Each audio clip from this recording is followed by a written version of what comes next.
Hi, I'm Michael Henry, and in this video you're going to learn about food restriction, aka dieting, and why it doesn't work.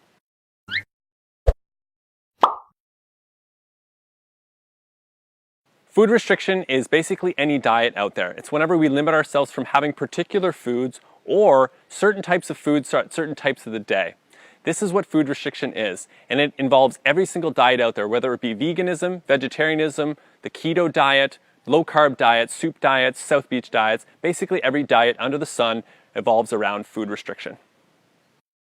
Whenever we stop ourselves or prevent ourselves from having a particular food or a particular food at a certain time of the day, we're actually creating a void within ourselves.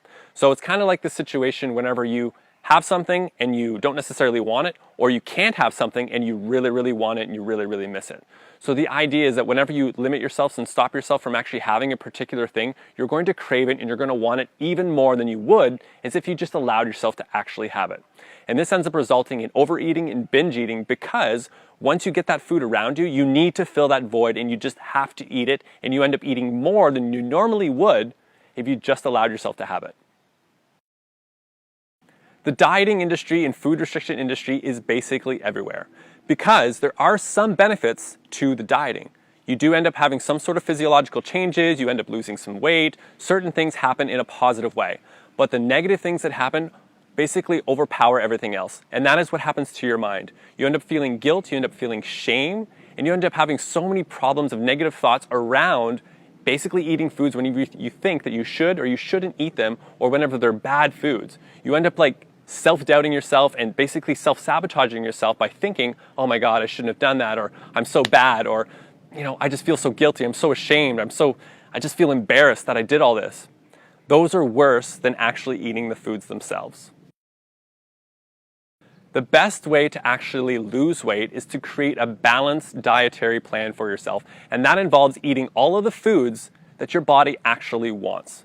And the only way you can actually really figure out what that is by tapping into yourself and listening to the mind-body connection and understanding what it actually wants. So if you listen clearly and you listen closely enough, your body will tell you exactly what it needs. Sometimes it might need a little sugar. Sometimes it might need a little carbs. Sometimes it might need a big salad or a big group of roasted vegetables. The idea is that whenever you tune in and listen to it and you don't restrict it and you don't interrupt the process, the natural process of allowing your body to tell you what it needs, it will become very clear and very easy for you to eat a moderated and balanced diet. So instead of restricting yourself from eating particular foods and saying, I can't eat this and I can't eat that, if you know that these particular foods are not necessarily serving you because they're either loaded in sugars, or you know that there's so much information on the internet that white foods are just not good for you, great. But it doesn't mean you need to stop eating carbohydrates and you need to stop eating sugars. It means that you can find other alternatives that are better for you. Ones that serve you more, you feel satisfied with, and you don't feel the need of having to fill this void that you've created.